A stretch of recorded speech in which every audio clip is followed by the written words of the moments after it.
Hey everyone, welcome back to another episode of Lessons of the Woods by 10 Point Whitetails. I'm your host, Dylan Porter. We have our co-host here, Kyle Weber, who is being stoic because I told him to quit making me laugh.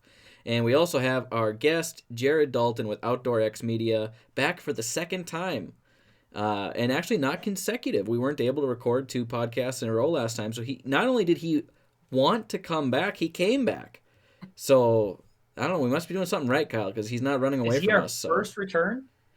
If you first return for a new recording session. All right. Might be the right way to put that. So can I say that Kyle maybe baited me back in? Maybe. Is that okay to say that? Oh! Sorry, Kyle. Oh, Ooh, that's good. Hitting a soft spot right away. I'm sorry. Any others? Anybody else? One-liners? Come on. I just had to get that out of the way right off. How long have you been holding on to that? I've been playing that all week. That was good. That's Am I going to get a fantastic. ticket for this one too, or what? Probably. What are we doing? We are, so after Jared's first visit on the podcast, we got a lot of good responses, some of which talked about some stuff with deer drives, which in the last podcast we talked about clarifying. What was another one? Antler age. I've done a little research on that shows the consensus at Mississippi State. Dr. Bronson Strickland and all of them say a 5-year-old buck reaches about 95% of its antler potential. So I'm going to hold by that comment of a 5-year-old after the age of 5, the chances of going downhill increase. So whoever that was commenting, I'm sticking by it. And I got captive deer, wild deer, and a state agency college that did research that proves it. But we do know what we're saying. We sometimes have to look it up afterwards, but we're normally not wrong. Should that be our slogan? Normally not wrong. I'm not crazy. I'm just right. That's my favorite line I've come up with so far. But anyway, we're not here to talk about controversy this time around. We're here to talk about Jared's hunts. Because, he's taking time out of his day. Dude's got 2 kids. One's brand new. And giving us some of his time to talk about hunting. You know, we appreciate that.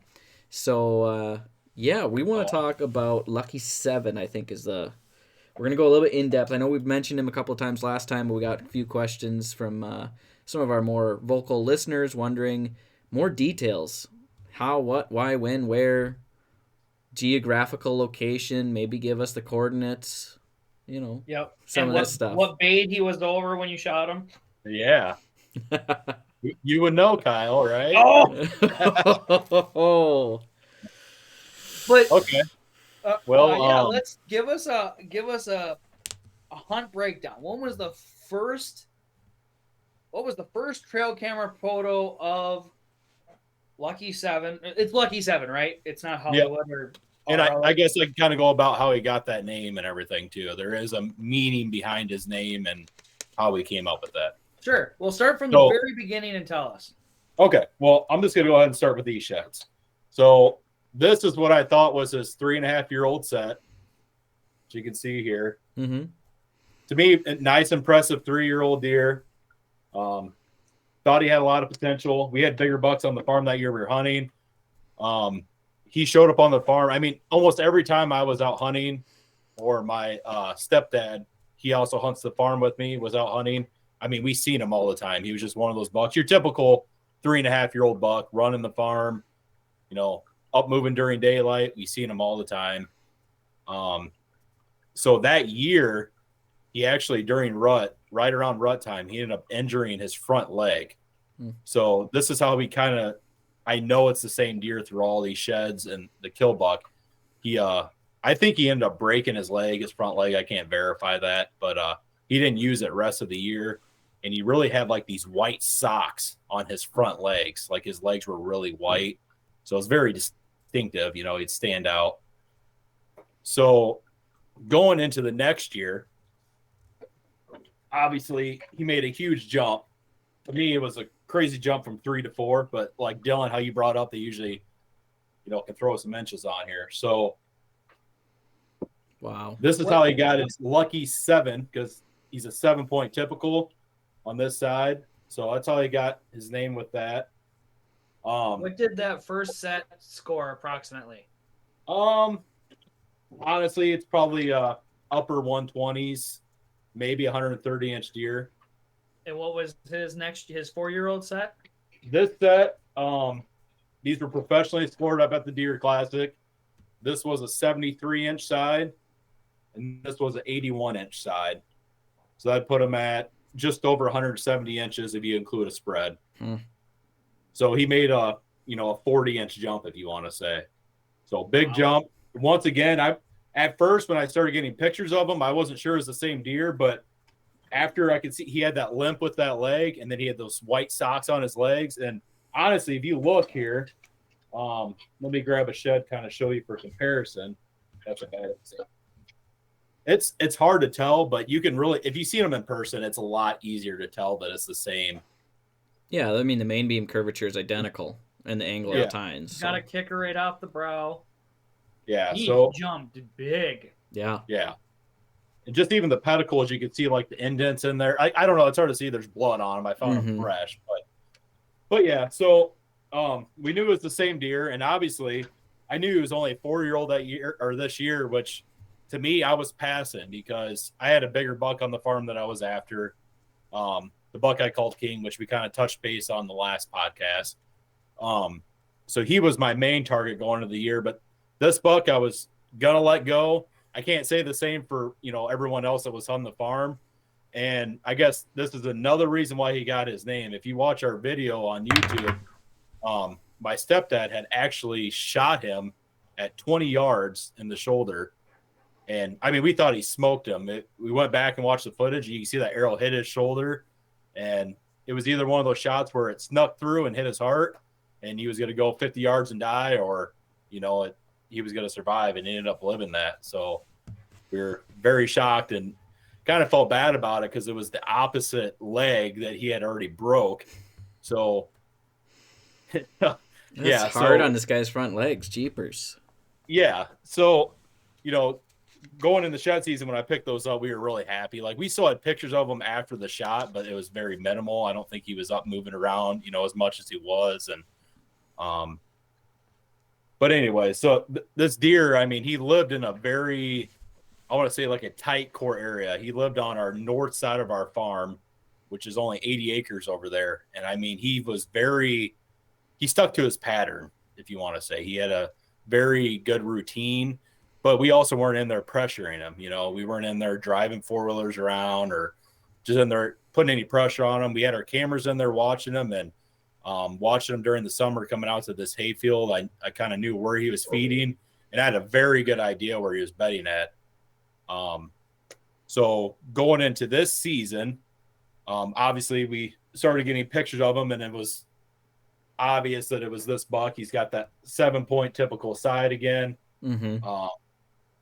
He added the G5 on this side, but just a beautiful deer.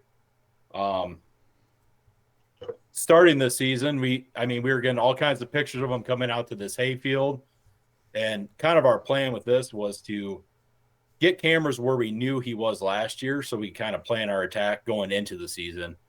So I watched him in the hayfield come out multiple times throughout the year. I mean, like I said, it was like clockwork. He was coming out with a big bachelor group of bucks every night. There was a bean field kind of on the north side of the property, and then there was most of the egg field there is hay. So they would come out, eat in that hayfield for a while. He would work that edge, and he had like, I don't know if you want to call it a scrape line or whatever. He would work some of his scrapes along that edge and hit the beans and then go back into bed. So I felt like coming into season October 1st, I'd have a very good shot at him if I could get on that summer pattern. So a week before season, I snuck in there and got up on the field edge there, and it's right where the hay meets the beans. There's like, the reason I hung it there, I guess, we were having a lot of, going into the season, you have a lot of south or southeast winds.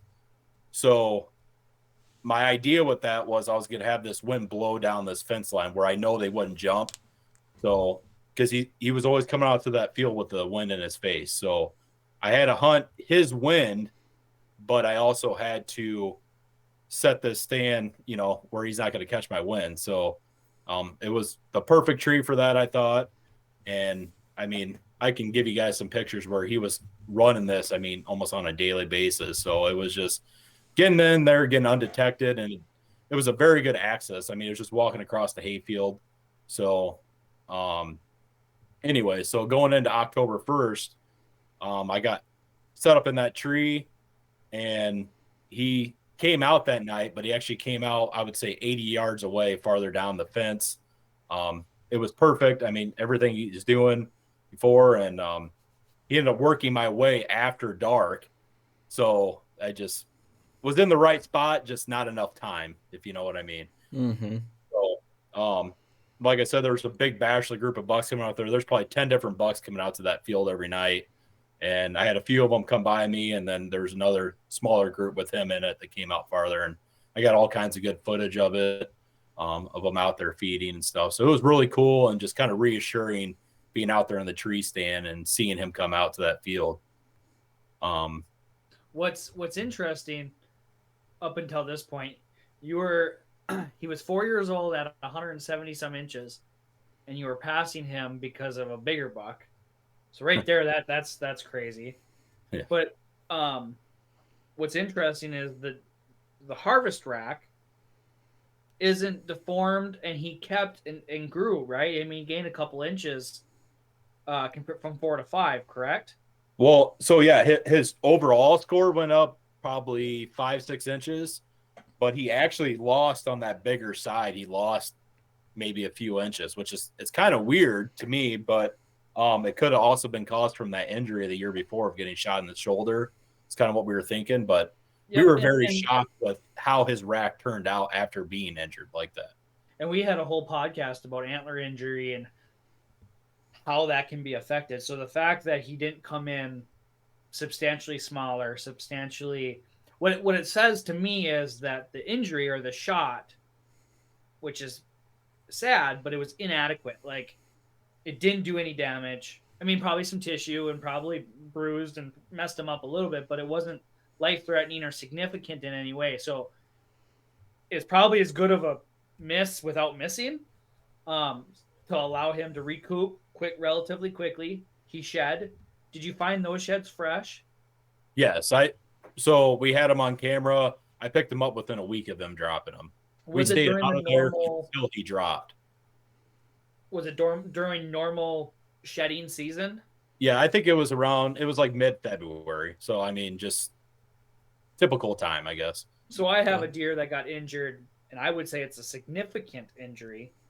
And he dropped his antlers basically before the first big storm in December, which is early, but he dropped them right away, and he has since limped along and is doing okay. Whatever that injury came from, I'm not sure, but it'll be interesting to see. He's got a tear in his hide, so we'll see if it's white or if something's going on there. But to see what he does this year, he was a little 2-year-old basket deer. But it's good to hear that even though it was a bad shot, it wasn't a man. Here I'm dropping stuff and Kyle's phone's ringing. Affected the antlers. So yeah, and I've seen it before where a deer get injured, and then the next year they'll show a little, one side of the rack might be messed up, but then they get that 1 year of recovery, and by the next year they bounce back. Yeah, bounce right back to where they were. Yep. Well, we were very fortunate that he, survived that and was still healthy. We were very shocked by it because it was just one of those shots. If you go watch the footage where it looked like he was smoked right there in that shoulder. So, man, people hug that shoulder blade, and I get it. Like, straight pin straight up from the back of his elbow. If he's standing straight, like right there, there is a spot there. You smoke them, they're bled out. It's a kill shot. But that is so close. Yeah. A better archer than myself. Yeah. I'm more of like a double lung kind of guy. I try to stay a little bit back from that shoulder if I can. I mean, there's same. You got the lungs there and the liver, and if you give them proper time to, bed down and bleed out, then it's a lethal shot if you hit them anywhere in there. So, yeah, exactly. Mm-hmm. So first night you seen him, but he took his time. Yep. How many times did you have to sit after that? So I sat as much as I could. Obviously, I was going out after work and stuff like that. I didn't want to. There's no reason to hunt mornings because where he was going back into bed. So I was just playing his game and sitting out there on the field at night. I think there was about a week straight there that I seen him every single night coming out to that field. And it was just a cat and mouse game where, he would come out north of me and walk this waterway up in the beans, then be heading towards me, or come out in the hayfield. I mean, I was in the spot that he walked by there every night. My cell camera was right there. He came by it every night, but it was just like, just didn't work out. The nights that I wasn't there, of course, he came by. I think it was like October 3rd. He walked by with, 10 minutes of shooting light left right there. And just a cat and mouse game. But I just knew if I put the time in, I think, I was going to be able to get it done. But about 2 weeks into season, I decided after kind of what happened last year with the other bigger buck that I was going to be a little bit more aggressive this year. I'm usually one of those guys that kind of play it safe. I hunt edge, more of the field edges and kind of stay out of there and not pressure the deer. I mean, during rut, I'll kind of get in there a little bit, but I was like, I just got to get in there before rut and just hope that he doesn't leave the property and get on him. So I decided I knew the general area where he was bedding out here. I mean, most of the deer on the farm like to bed out in the CRP grass. So I went in there, and on my walk in, I actually found, like I said, multiple scrapes in that area where they were coming out of their bed there and, working some scrapes. And there was 2 big main paths. It came to a Y, like right where I hung my stand. And I think I got a little too aggressive. I felt like I hung kind of too close to where they were coming. But like I said, that first night I was in there hunting, I had our other hit lister buck splits come in. I sat out there in that rain for about an hour and a half, and that rain stopped, and all the deer just got up and moving.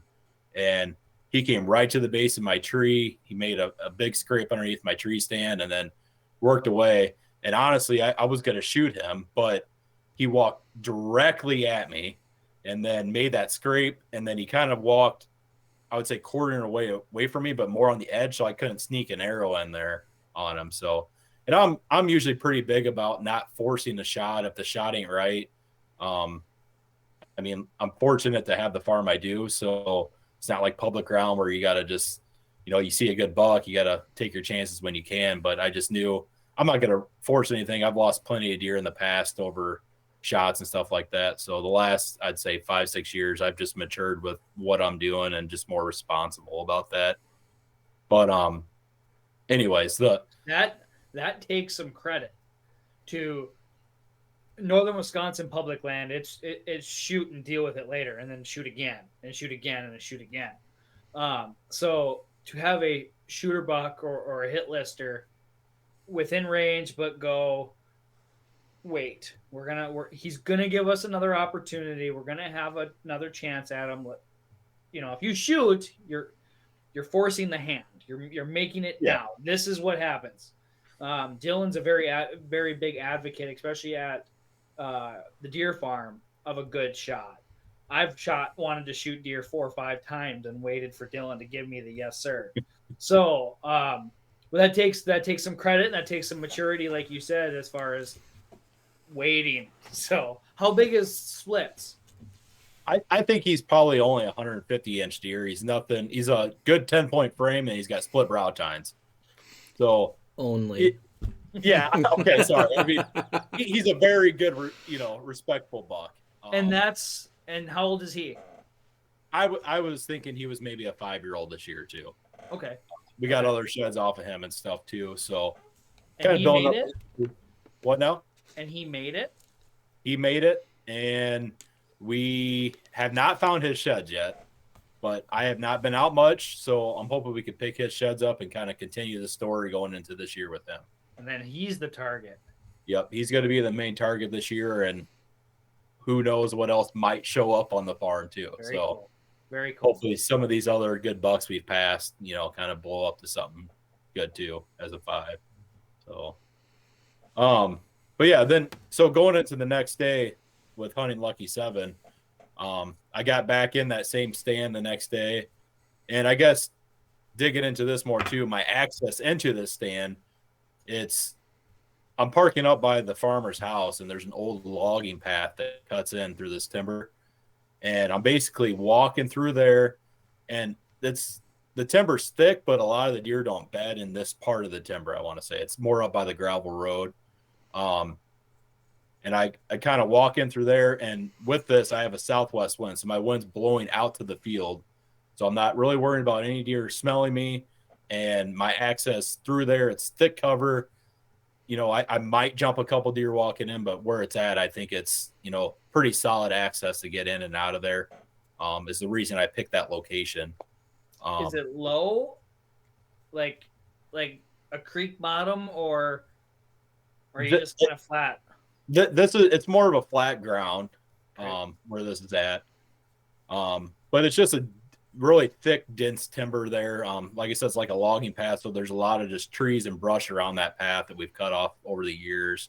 And it's just a quick access from where I park to where I'm hunting. It's maybe, I don't know, 250 yards. So it's kind of, in and out, without being seen. So, but anyway, so walking in, I got in clean. We had that rain the night before, so I kind of felt more confident going back to that same stand just to kind of clean my scent off from the night before. So usually I won't try to hunt the same stand multiple nights in a row if I can avoid it. I guess if you have a good access to get to it, I could see re-hunting a stand, but I like to kind of bounce around a little bit.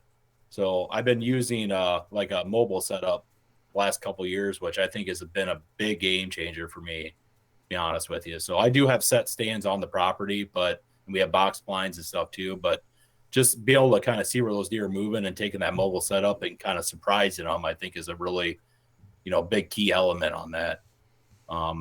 The first sit is always the best sit. 100%. And I agree. I don't know what it is, or if it's the ground scent or what happens, but it just seems like that first set's always magical. So I think we talk about conditioning the deer. So at my property, I basically have one box blind and 2 tree stands hunting the same area. I mean, they're off of each other. They're different kind of situations and they're different winds. But the box blind's always sitting there, so the deer get conditioned to that box blind. The tree stands are now in the tree and they're conditioned to that. But what they're not conditioned to is you walking in. Like you said, if you go through this access and you bump 2 or 3 deer, well, fine, not a big deal, especially if you're not busting your buck out. But now when it's those 3 tonight, and then the next night you go through there and you bust 3 more out, but it's different 3, and all of a sudden everybody's a little edgy, and now all of a sudden they're going to stop betting there because you're bumping them. Yep. My access is solid. I won't bump a deer. I could have the deer in my food plot. I can get down and get out, and they'll never know. But in this case, the first sit's always the best sit. I think wholeheartedly. And even if you walk into a place, make a little bit of ruckus, getting up in the tree, they're just kind of over there like, what's going on over there? Especially if they can't see, or if they're bedded in the thick stuff and they can't see you, they're like, well, what's going on over there? It's not a big deal. But if you get out of that tree stand and bust them out, now you've educated them. So yeah, first sit or an aggressive stance like that is, I think, beneficial. Well, and the reason I kind of moved in there that first day, we had that rain, so I felt like that kind of covered my noise up a little bit when I got in there and hung that stand. And the second night going in, I don't know, people might think I'm crazy for doing this, but I literally left everything in the tree stand. I left my camera arm set up. I had my bow out there still, which is weird. But everything was still set up in the stand. I carried my backpack out, obviously, with my camera in it. But other than that, I left everything out there set up. Even my GoPro was still hung up in the tree. So the second night going in, I just got in quick and it was quiet. And it was a very calm night, the night that I killed him. So I think a lot of that stuff played bigger part than you would think into killing him. Because I really think from where I shot him to where he was bedding was less than 100 yards. So, just one little ding, hanging that stand up or something could have just changed the night, and I would have never even knew, So. Yeah, and that's what we focus on when we're trying to set up properties is, what is it, Dylan? 10 minutes per 100 yards. Yeah, I think that's roughly for a deer to walk, just to meander through the woods, 10 minutes for 100 yards, and they're going to get up 15 to 30 minutes before dark. Up here by us. So you want them within 100. You want the does bedding at 50 to 100, and you want the bucks bedding 100 to 150.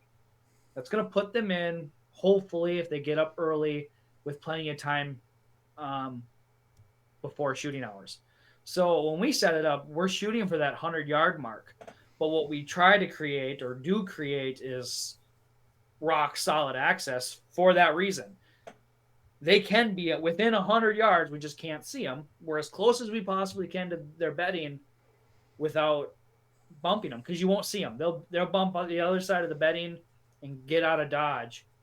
But with solid access, quiet, not having to carry anything in, that's an aggressive move. But that's what we try to create up here, basically. Mm-hmm. Yeah, we do have a creek that runs at the farm, but it's along the highway. So, I really don't have a lot of options for like rock solid, getting in and out. A lot of our box blinds, we have 4 box blinds on the property, and we have those set up pretty good for late season, for the deer that are coming out to the fields. Pretty good entrance and exits with those. But, doing this hanging and hunting, it's kind of hard to, if I want to be aggressive, I got to be aggressive and get in there. It's not the best thing, but it's one of those things where I'm hoping to get in there that first night and get it done, basically. So and I guess the other reason I moved in too, not only worrying about him moving off during rut, it's that we're losing time every single day that time of year, So he was still coming out to that field, but by the time he was making out, it was dark. So I knew I had to get in there a little bit and try to catch him off guard. So that was another reason. And when I had shot him, it was at 5:45 p.m. and I think it got dark at 6:45. So I killed him an hour. So, that's why I think I was right on his bed. And if you go back and watch the video once again, he gets up initially when I first see him, and he's shaking off. So he might even been bedding closer than I thought he was. So he's working a scrape right there, and he shook off. And I think, he was bedding within 50 yards of where I seen him. So yeah, unless it was raining, which it wasn't. So no, not that night. So, but I guess going into the hunt, I got in there, and he was actually the only deer I had seen all night. So he was the first deer I seen, obviously, because it was 5:45. That's when I was thinking I was gonna see, a doe or whatever coming by. And I looked up, and he was actually standing right on the scrape, probably 70 yards away from me or so. And there's 2 big scrapes there, and then there's a big path that comes right at me that buck the night before walked, and then it winds off in front of me where, depending on the wind, which I had a feeling we had a southwest wind, the way he was walking, that wind was hitting him quartering. He was going to actually Y off, to the south of me and walk with that wind in his face out to the hayfield, which he ended up walking straight at me, and he went down that path. The wind was sending him perfect, and I think that was his normal route that he walked every single night, depending on the wind, once again. So if we had those northwest winds, he was heading more out to the beans first. And then if we had a southwest or south wind, he was heading out to the hayfield first. And the reason I know this is watching him. And then not only that, we run a lot of cameras out there. So I kind of pinpointed where he was going, and we had those cameras on him. So I kind of knew what he was doing at most of the times of the day and night. So I guess with the hunt too, he came straight at me, was walking that path. And my big thing going into this year with kind of committing to Outdoor X Media was I was trying to bring my hunts to everybody, just kind of what it feels like to be in the tree stand with me the best I can. I mean, I'm new to this. I mean, I filmed for years, but just actually bringing something worthy of putting out there for everybody to watch. So my main thing was trying to get the camera on him, but obviously I wasn't going to let him pass. I mean, it didn't work out, but you can, in the footage, I got the view with the GoPro. You kind of see the overview of my layout there with the camera and everything, and then filming him walking in. And there at last second, I kind of set the camera up. I got off him and set the camera up where I knew I was going to shoot him so I could get drawn back. And I stopped him at about 20 yards. He was slightly quartering towards me, and I hit him. I mean, I think it was a double lung shot. He ran right back to where he was betting at, probably made it 80 to 100 yards and dropped there. So I backed out. And just with all the history and everything, there's multiple people that went into this. Like I said, I got 4 other guys that hunt the farm, so I wanted everybody to come and celebrate this. This was the, our main target buck on the farm, so I wanted everyone to be there and be involved. So my brother and my stepdad and a couple buddies came over, and I waited for them to come out before I went and looked for them. And we got on the blood and found him, like I said, about 80 to 100 yards away, and just kind of, it was a fun night, if you want to say. We partied it up that night pretty good, just celebrating it up. I mean, it just meant so much to me. There was a lot just with this year overall, just a lot of good things in my life that happened, and that was just the icing on the cake. So it was just a amazing year with that, harvesting him. So yeah, that's awesome. Yeah. I got to self-film Ace, and it's hard enough as it is to have a nice deer, Ace or Lucky 7 or any other deer that you want to harvest, because it's funny. And it happens to me with does too. If a doe walks in, I can sit there and watch her all day long. The moment I reach for that bow, because I'm going to shoot her, then the nerves get, then the heart gets going. You're just like, what? I just watched it for 20 minutes. It's that point, because, I mean, I take it relatively serious of what you're doing. You're harvesting an animal, you're killing an animal, and you're also completing a story. You're feeding your family. There's lots that go into that. Friends that have seen the deer, people that have missed the deer. I mean, there's a lot to it. So to add a camera that you want on is so difficult, and I was so proud of myself that I got Ace, and it actually really helped because I did a less than ideal shot, too far back, yada yada yada, but it helped actually document what happened, and I got to review it and rewatch it, and it actually made me stay out of there rather than run in and try to find them. But the difficulty of, where's that deer gonna go? Where do I put the camera? Is the camera on? Is the mic on? Yep. I need to draw back when he doesn't see me. You're not in a box blind. I was, so I was in a better situation for movement. All of that happening, and that's why it's so impressive, especially with you and anybody else at that Outdoor X, is this is self-filmed. We don't have 5 guys in trees, got all the angles for you, and you're obviously not recreating. I've heard stories of people filming just the deer shot and then filming the guy redrawing and doing it all, acting. Yep. So you in a tree stand with a GoPro and a camera on an arm, me doing that same thing. It adds a whole nother level. I think it adds 40 inches to the deer because of what you had to do to go through that and to get it on camera. So my biggest difficulty was, and I actually used yours, Jared, as like a reference, like the intro and Dylan would use the bee footage. So one of your videos, you talk at the edge of the truck, and you're just like, I'm just gonna I'm gonna get in there and blah blah. Well, I tried that, and obviously Dylan's working on our video, so he knows about all this footage that I got. Mm-hmm. Tirelessly for hours. But it feels so weird to set up camera and talk. Well, I'm going in the woods. It's October 2nd. It's windy. What do you want? So I actually used one of your videos kind of as a reference of how to do that. And it just adds another level to it. It's just another step in harvesting an animal, and it increases the difficulty. So getting to relive that on YouTube, along with all your friends and family that got to see the deer and go track it. That's all. That's what it's for. That's what we do this for. That's what I do Yeah. it for. I mean, I think it just makes it that much more rewarding. It's something that you can enjoy for the rest of your life. I could show to my kids, stuff like that. I mean, to me, it's a big achievement for me. I mean, this is my life is literally 365 is whitetails. Like I'm, everything from food plots to shed hunting to, summer prepping to, out there hunting and just enjoying it. I mean, it's just what I think about all the time. So to be able to go out there and target that one buck and to get it on film and to make it all happen, and it means the world to me. So it's very rewarding, and just, the whole reason I even have filmed for the last 10 years or so, I truly enjoy going out there and just watching the wildlife, and it's hard to show that to my wife and to show it to other people that, I'm seeing 5-6 bucks a sit and watching them out there fight and watching the fawns run around and play, and just, there's so much more to it than just, harvesting that buck. It's just the enjoyment out there, sitting there and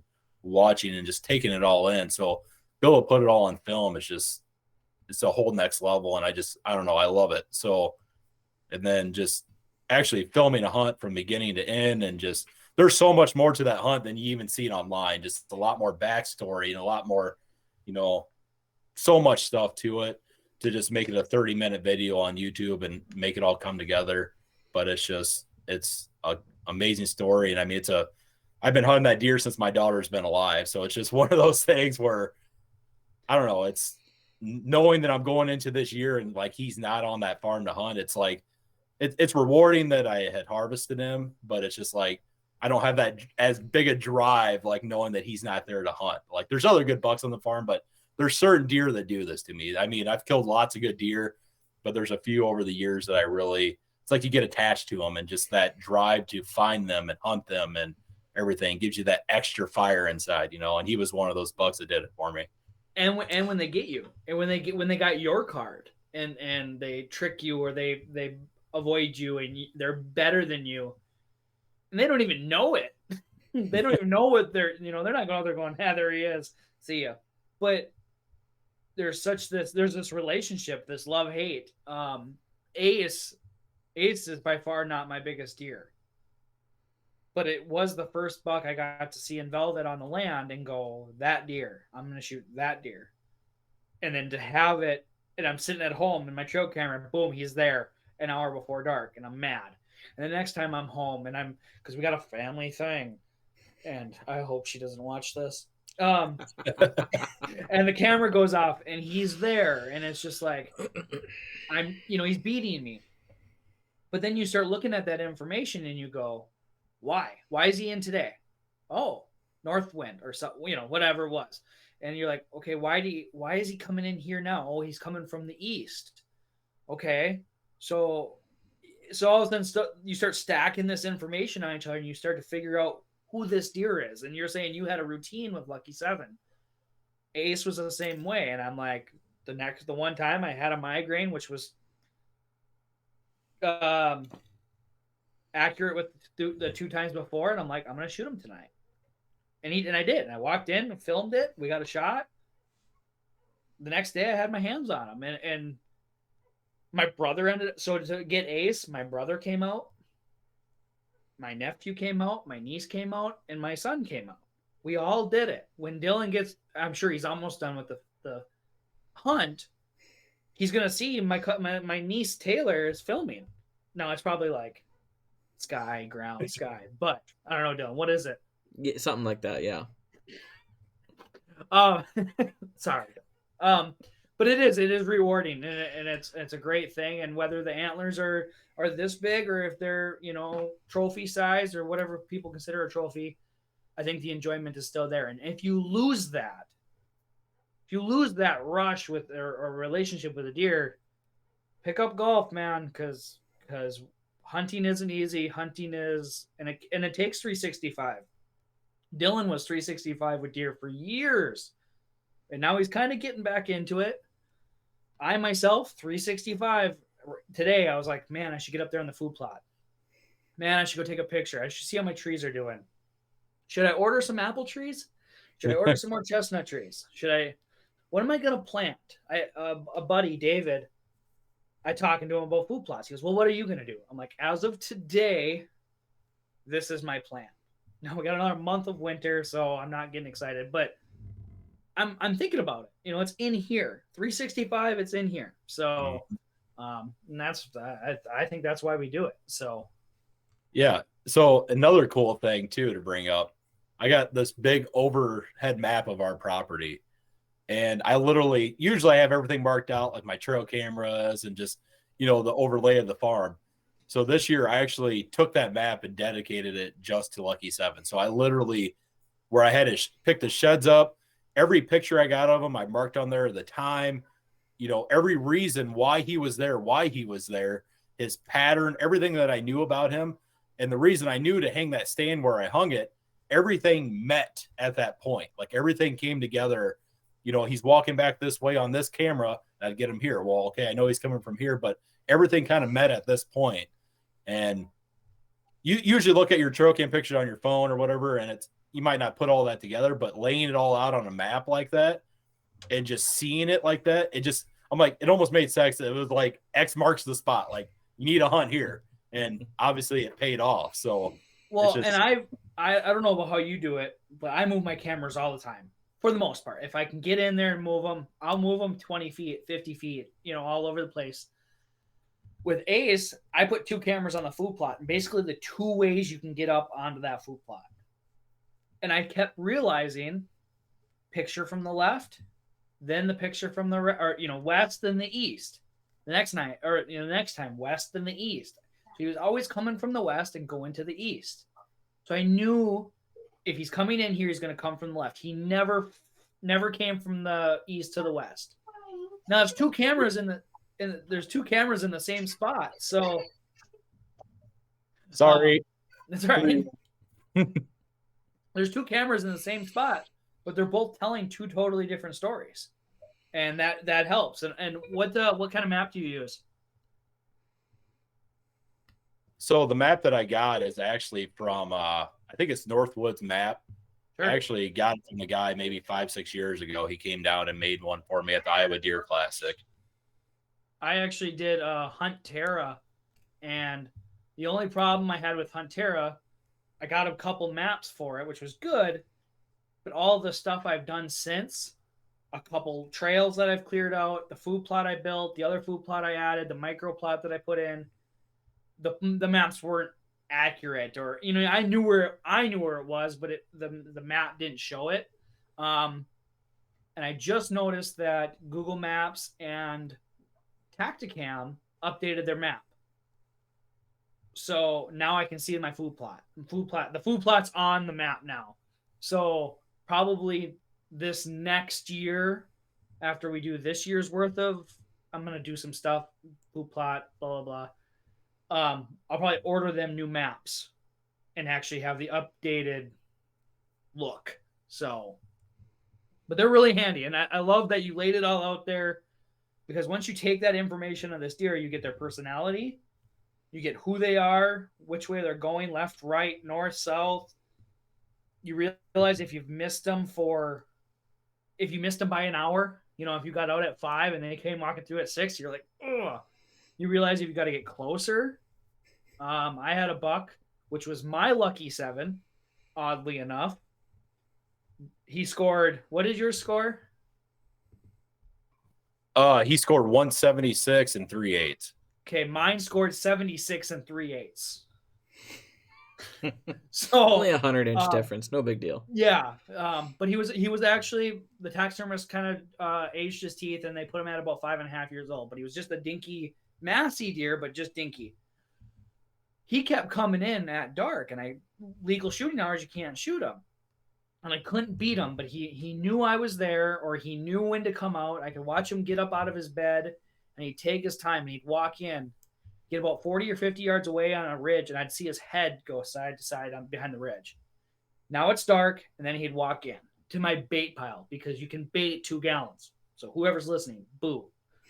But he would come in at dark. So I would sneak out, and I'd be stuck sitting there for 45 minutes in the dark. knowing he's in there, you just hear him going. So what I ended up doing was taking a hang-on stand, a mobile stand.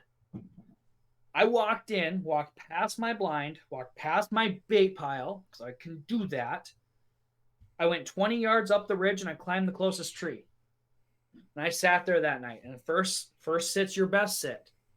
I watched him get up out of his bed, do a shake like what you said, and he came down and he was walking at 100 yards in 5 minutes. I mean, he's moving. And he comes in and he would halt. And he stopped right at that ridge just like he did the 2 times before. And he walked away about as far as he wanted to. And then he turned around and he walked all the way back. But when he walked back, he was at 20 yards from me. Schwink, smoked him, watched him run, and absolutely smoke a tree. He actually broke his shoulder because he just ran straight into it. That's what stopped him. Wow. And, that you learn these deer and you realize that you're short an hour. Or, how many cameras do you run? So on that farm, we run 15 cell cameras on about 100 acres. So now, 6. So now, a lot of these cameras, what we do is we actually go in, later summer and we set them up for certain cameras are set up for rut. So there might be some of those cameras that we might not get much on earlier season, but we have those cameras set up in these bedding areas or locations where we're not trying to go into during season. So they're already there set up, just historical, paths and bedding areas that we know where those deer are. So we try to get these set up before season starts to, keep our scent out of there and just kind of stay out of there as much as we can. And then we also have a lot of cameras we run along field edges that we can check more often if we need to, or, have access to, and kind of bump and move around a little bit depending on the crop rotation, stuff like that. So pop up Lucky 7 again, just to show him off for the people on YouTube. How wide is he? I think he's only about 18 inches wide, but he's 176 inches. He's got 5.5 inch bases. Kind of hard to see that, but he's got a little bit of trash kind of going on. But he's basically a clean typical, a 7x6. I am going to have him professionally scored here in about a week and a half, so I'll have the official score for you guys here before too long. But how come he's not on a shoulder mount? He's going to be getting mounted. I'm getting 3 deer mounts done this year. So my taxidermist, the reason he hasn't been mounted yet, he normally don't get to him until about this fall. So he actually has the cape to the deer. Okay. But I'm going to drop the rack off when we get a little bit closer. I just wanted to keep him home for now so I can kind of cuddle with him at night. Basically, yes. My taxidermist does the same thing. I'll walk in and I'll say, I'm going to pick this mount, this form, blah, blah, blah. He goes, okay. And he hands the rack back. He goes, yeah, I'll call you a week before I start. Why don't you just hold on to him? I'm like, oh. Well, there's nothing worse than, shooting a good buck and you take it to the taxidermist the next day and you don't see it for a year. You know what I mean? So it's just kind of nice to keep it home and kind of enjoy the newness of it before it gets mounted up on the wall. So I get mine in 3 months, man. I've heard up to 2 years. Really? Some taxidermists are quicker than others, though. I know our local guy normally gets them done pretty quick. He'll have it to you by April, but the guy I go through is he's up around Buffalo, Wisconsin, and I shot this deer and I actually drove up there. I think it was the next day or 2 days after, and I went to my buddy's house and he actually took some pictures for me up there. His dad owns Buffalo County Outfitters, I think it is. It's one of the bigger outfitters in Wisconsin. Mm-hmm. So he took my pictures up there, and then my taxidermist is right down the road from there. So I actually took him there and he caped him out for me and did all that right there for me. So I drove like 5 hours up there to have all that done. Wow. 3 more hours you'd been up by me. Yeah, you're a little bit farther north, huh? Yep. Yeah, wall hanger, Jim, if I get it to him in September, October, I'll have it before, January. We had my 207 from Dylan's dad's place at his expo that year, and that was January. February? Yeah. So, I mean, but he does it a little different. He doesn't do anything else besides deer, and he only takes X amount. So, I think it's like 50 deer. He's like, I'm done. I'm done.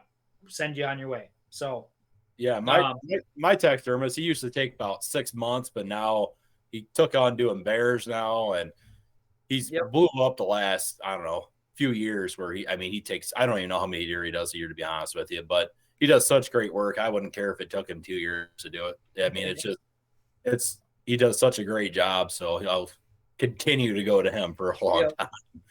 So do you do any food plotting? Yes, we normally do like a fall food plot. This was actually going to be my first year. We were looking into doing some clover through the summer just to kind of give the deer a little bit of food, and then to also help with our fall food plots, because obviously if we don't touch them till fall, they get all grown up with thistles and all kinds of shit down here. So we're thinking about putting clover in this year to keep the weeds down and just give the deer a little bit of food to eat on. And but typically for fall food plots, we do turnips, radishes, and a little bit of a clover mix in there. And on that farm, we usually put in maybe 2 acres of food plots. So we go in late July, early August, somewhere in there, and do our fall plots for the year. And usually that's about the sweet time for mid to end of September to where they're about to their full maturity, and going into season, they're ready to go. Yeah, that's what I think I'm actually going to do this year. I think if in the next month it changes, but I got my chicory secret sauce right here. And then our clover secret sauce right here. And my biggest struggle up here is food. They're dying, and you're not allowed to feed them or bait them or anything like that. So my deer suffer with no food besides woody browse. So last year in June, we cleared out and built a food plot, and I planted some stuff just to get something growing. But this year, I think we're going to actually frost seed the chicory and the clover in, just to give them as much year round as possible. So I'm kind of doing the same thing, and we'll see how that works this year. But so we are running right about an hour here, but I got one thing I really want to know. Can we see that set of sheds in the back? The ones with the ginormous drop tines? That's not a set. It's actually, this is a single, and this is a single here, but like, holy mackerel, dude. How's that for a club dropper? That's awesome. Over 10 inches. Just, I mean, there's my hand next to it, just to kind of give the reference there. But, and then here's your other one that you seen. Not quite a set, but it's close. I've only been drilling for like the last 45 minutes. I noticed I'm like, why aren't we talking about those ones? So maybe next time. I think we need to do a shed episode yet. I got a lot of stuff to talk about with sheds. So there we go. Yeah, we'll have to get you back on. Dylan, if you get on his page, check it out. I have. He has a collection and a half of just everything. What do you want? You want a big mainframe 85-inch typical? He's got it. Drop tine that's 10 inches big? He's got it. I'm pretty jealous, man. I gotta go start walking. As soon as the snow starts melting, man. It's getting wild out here. All of our snow melted off in the last week and a half. So no, Kyle just got more. Oh, honey. Uh-oh. But yeah, I think might have to cut this episode off for the night. I got That's right. upset 3-year-old. So well, family comes first. That's why we're here. So say hi. Hi. So cue us out of here, Dylan. Well, thanks everybody for joining us. You can find Jared at Outdoor X Media on Facebook and YouTube. You can find us at 10 Point Whitetails on Facebook and YouTube, or look up Lessons of the Woods podcast on any of your podcast apps. And we will see you guys all next time.